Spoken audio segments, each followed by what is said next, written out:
There is an incredible buzz here at Money 2020. Thousands of people, hundreds of companies, and an amazing array of inspiring presentations and panel discussions.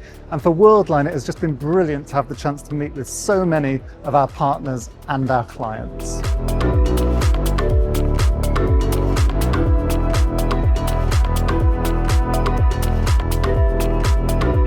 So what are the main trends coming out of Money 2020 that are really going to impact the world of commerce? Well, there's three that I've picked up on, and I thought it'd be interesting to share them with you, starting maybe with the least futuristic first, and then going through to the most futuristic ones.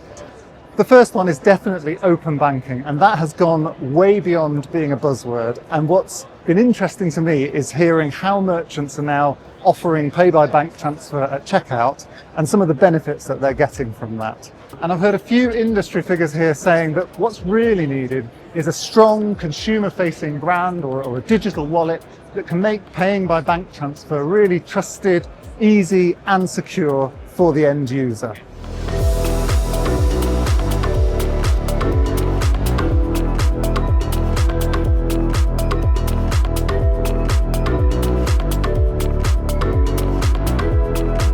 The next trend is AI, and I think there's really two sides to the AI story at the moment.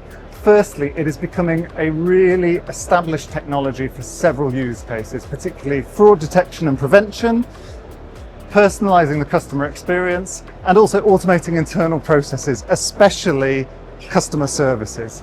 The second side of AI, which is a bit more futuristic, is everything related to agentic AI. And there I think we're also starting to see people wanting to integrate payments into agentic AI. And I think it's still a few years off, but I heard at least one CTO say that perhaps the days of your fridge automatically restocking milk for you are just a little bit closer.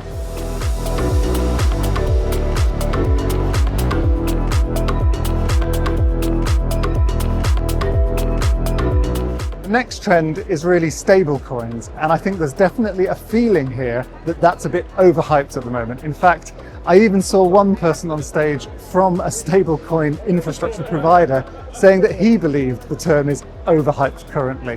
But having said that, there's definitely cases where it can bring some value, and that's particularly around cross-border payments, payouts, and also treasury management. What's really telling is I heard one comment saying that in the world of retail payments, so paying for things in a shop or online, they've already been made really secure, frictionless and easy to use. And the hope is that stablecoins can bring that to these other areas of cross-border payments, payouts and treasury management.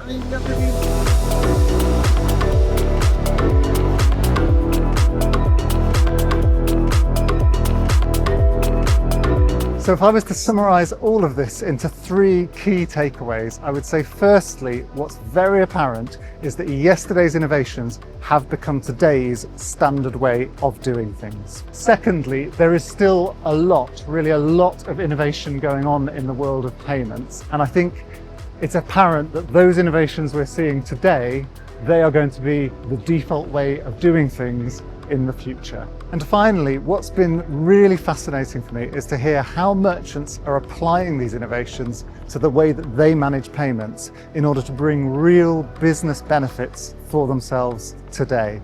Definitely super exciting times ahead.